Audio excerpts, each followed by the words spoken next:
The spoiler sections for the upcoming video will be clearly stated and are marked in the time code below. Hi, welcome to a video I wasn't sure I was going to make. Yesterday, the final video of Game Grumps playing through Danganronpa aired on their channel, and I'm not going to start making videos about thoughts on Game Grumps playing through certain series or thoughts of so-and-so, like Chugga Conroy playing through Xenoblade Chronicles, like is something I'm going to plan on watching. That was a really good sentence. I have to make an exception for Danganronpa because I gotta talk about it. I gotta get it out of my system. It's wow. To preface this, I've never played a visual novel. I guess the closest I've come is a Telltale's game, or a Telltale Games game. How do you say that? But yeah, I've never properly played a Japanese-made visual novel, and I've never really watched any of the Game Grumps playthroughs of them either. So I don't really know what to expect going into this. But the second I saw like the art style and just kind of the way it's presented, I was kind of interested. I was like, what is this all about? I'm really glad that I got to experience it alongside Game Grumps, because the nature of their playthroughs is kind of inviting you to sit down on the couch next to them as they just talk about random shit, or in this case as they experience the game together and talk about it and make jokes about it and that kind of a thing. And I'm really glad that this is the way that I experienced Danganronpa. It was really fun. Sometimes with Japanese stories I have a hard time remember everyone's names, because the kind of naming structure of people over in Japan is so different to here in England, but I think it's a mark of a really fantastically crafted crew of characters, that I remember all of their names, and I remember who each and every one of them is the second that I see them.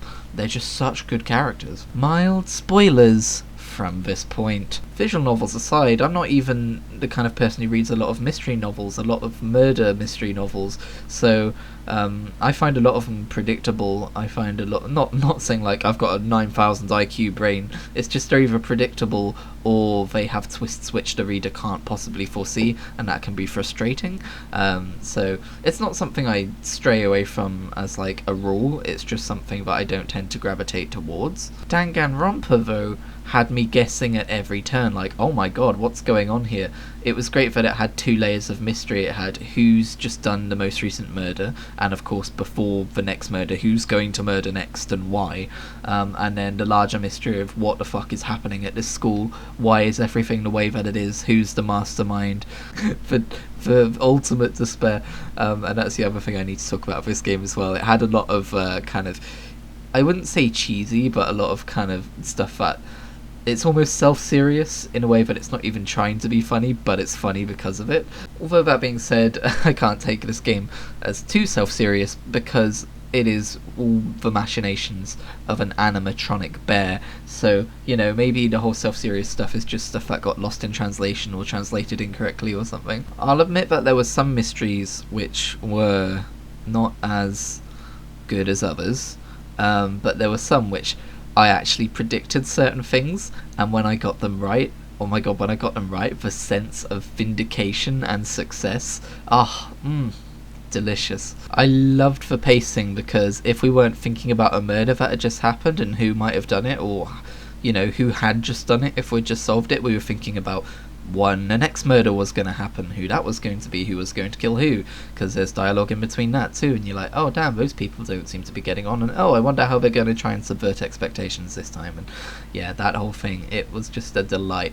And it sounds dark, but every time I was like, ooh, I can't wait for the next murder, I can't wait to see who dies next. And then when they inevitably die next, I'm like, no, I liked that character, it was a fun loop. Explicit spoilers ahead. Only proceed if you have fully seen the story of Danganronpa, please, because don't spoil this for yourself, it's so good. As far as specific murder cases go, I really enjoyed the first one with Sayaka and Leon, because I was like, oh well, you know, this is a really obvious one, she's written Leon on a wall, you know, Game Grumps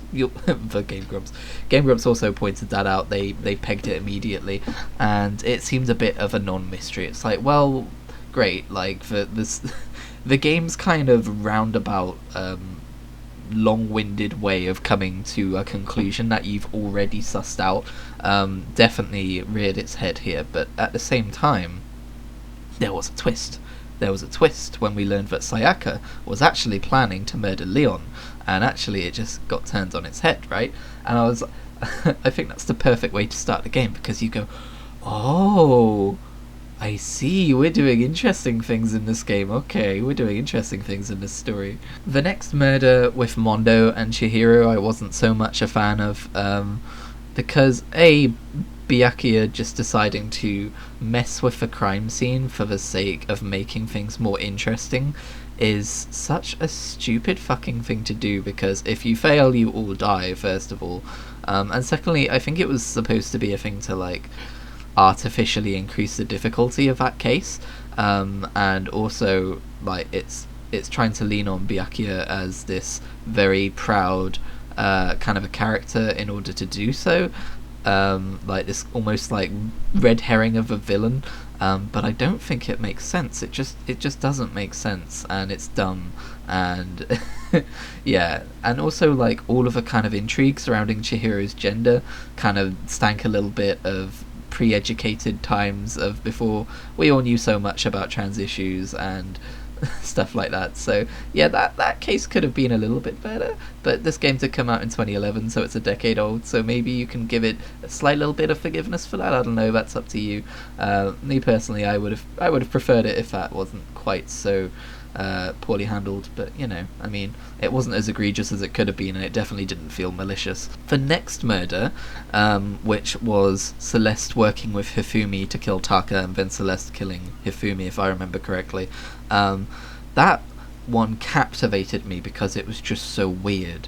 I was like, wait, what's happening? It was all kind of happening in real time, like, whereas normally they would stumble upon the dead body and then figure it out, it was something that was like an active, ongoing case. And I think I got some predictions correct, but only after it got half explained, if you know what I mean. It was definitely one that was a very hot topic, one that, as in, like, throughout this entire game I was talking to Reese about it. It reminded me of when I used to talk about Game of Thrones with friends, like, oh my god, can you believe that just happened, and oh my god, what do you think is going to happen next? That's like a major high praise for this game, by the way, coming from me. And yeah, I was super engaged with this entire trial, and I was waiting for the next episode every day, like, come on, upload already, I need to know what happens next. Sakura's suicide, I think, was the predictable one. Like, when the second what's-her-face, Kyoko, mentioned the locked room mystery, I was just like, oh, well, those are usually suicides, so this was probably a suicide. But I think the true mystery and intrigue surrounding that was more to do with why she did it, and, you know, how how she could have got bashed on the head twice as well. And yeah, and the plot twist there that was really interesting wasn't that she did it out of, like, despair that everyone was angry with her, but it was more of a way of being like getting back at the mastermind and trying to foil part of their plot and all of this. So yeah, I thought that was kind of cool in the end, but in the end, I like, as it was happening though, I wasn't that, like, interested in it, because I kind of saw it coming, and it just didn't, I don't know, like, it just didn't really hit me the same way the previous trial did with the intrigue. I was like, I just kind of feel like I know how this is gonna go. And finally, the murder of Makuru Ikusaba, the secret 60th student hidden somewhere in this school, the ultimate despair, watch out for her.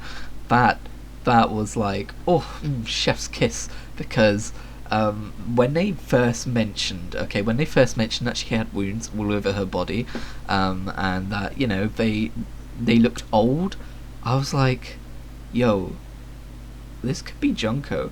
And it was just kind of like a small thought in the back of my mind. And then later on, when the false trial happened, I got very confused about everything there. And then when they rescued Makoto and they discovered the morgue, the second they discovered the morgue, I was like, I was fucking right. Makuro is Junko. And then it fucking turned out to be the case. My god, the sense of vindication was delicious. It was palpable. It was amazing, and I think that is exactly what games and stories like this set out to try and achieve, right? Like, have you questioning things but then solving them before the characters is like the true mark of a good mystery, I guess, because the answers are all there for the viewer or reader to find. And yeah, it was great. It was awesome. I loved it. I remember thinking when Junko died unceremoniously near the start of the game, better keep an eye on that, because I know the way some of this shit works. Like, maybe not mystery novels and stuff, but anime, yes. And then finally, with the final trial against Junko, trying to, like, not only prove that she killed Mukuro, because she's the mastermind, and the mastermind killed Mukuro via fucking what's his face, cuddly bear man, Monokuma. Don't actually cuddle him, it'll probably end badly. But also just like solving all the mysteries of the school and everything like that, and then eventually figuring out Junko's true motivations, why she's doing all of this, and the hope versus despair kind of archetypal fight at the end there. I'm not gonna lie, I'm a sucker for that kind of a thing. Listen, I watched all of Naruto Shippuden, okay? I fucking love a good hope versus despair kind of a fight. That's my jam. And at the final closing argument, when he was literally shooting hope bullets at all of his friends who were doubting themselves, and then they were like, "You're right, Makoto." I was like, this is so fucking cheesy and ham-fisted, and I love it. The doors opening to not reveal the actual state of the world was a little bit infuriating, but I mean, I guess there's sequels to this game, so no spoilers on those, please. I'm excited to kind of find out more in the future, but I kind of have a little working theory that maybe the world's fine, and maybe Junko lied, and actually her filming this entire thing is her trying to begin everything that she said had already happened. She's trying to throw the world into despair by showing them that the ultimate students are like the pinnacle of human expectation fall to murder and despair. I think that's how she's trying to start the apocalypse, not just like, you know, bring despair to the few stragglers left in the world. The only fly in the ointment there is that I believe what's her face, murder face person, Toko Genocide Jill, there we go, she said that she remembered all of that stuff happening, but then she is a crazy genocidal murderer, so I don't know, kind of an unreliable source. I don't know. I think the whole point of it being open-ended and not showing you what the world was like was that you could make up your own mind and decide for yourself what state the world was going to be in. Although, given that there's sequels, it's not looking good for the state of the world. And by the way, if you're someone who loves the Danganronpa series, you don't have to tell me the answer in the comments. Don't do that. That would just be annoying for me. I would not be happy with you. Oh no, dude, the world was totally fucked. Oh, they show it in the next one. Don't be that guy. One last thing I want to say about this game is the soundtrack is fucking fantastic. And it's on Spotify. Oh my god, I was so happy when I found that it was on Spotify. If I'm perfectly honest, I've heard nothing else like it. I don't even know how to describe it. It doesn't belong to any genre that I am privy of. I don't even know what instruments it uses, but that might just be because I'm not musically savvy. But my god, it's so cool. It like works so hard to create this weird atmosphere that the story takes place in, and it succeeds in every way possible. One specific thing I want to point out about the soundtrack, which I really like, is that during the murder investigations at the start of the game, a soundtrack called Box 16 plays, and it, oh hang on, I better go check that. Is it 15? Yeah, a soundtrack called Box 15 plays, and it's this kind of like, it's just this kind of cool, mysterious, like, oh, we're investigating a murder, kind of jazzy undertone music, and it's really cool. But my favourite thing about it is that later on in the game, when the stakes get raised higher, it transforms into a soundtrack called Box 16, which is more of like, it introduces a guitar instead of a saxophone, and it's kind of more heavy metal, but it's still got the same kind of mystery themes. So like, some guy is absolutely shredding a guitar, and it's great, and then as it tails off, you just hear the dum dum dum dum dum dum, which I can only take as like the school's motif, as like the school as a character kind of a thing, and oh, it's just divine. Go listen to it if you haven't already and you're already familiar with this game. It's fantastic. I love it. And I noticed it in the middle of a playthrough. Like, this isn't something I just went and looked up later and appreciated for what it was later. I noticed it in the middle of a playthrough, and I was like, why are Game Grumps not commenting on how fucking awesome this soundtrack is right now? Oh, I can't wait for them to play Danganronpa 2. I could go out and get it myself and play it, but I don't think I'm going to, because the actual gameplay aspect aspects of the trials where you have to shoot people with truth bullets and know to absorb certain things and shoot them, and the whole DDR thing as well. I don't think that's my jam. I think I would just get frustrated and not be very good at it and potentially have to repeat a whole bunch of stuff. So I think I'll leave that to them.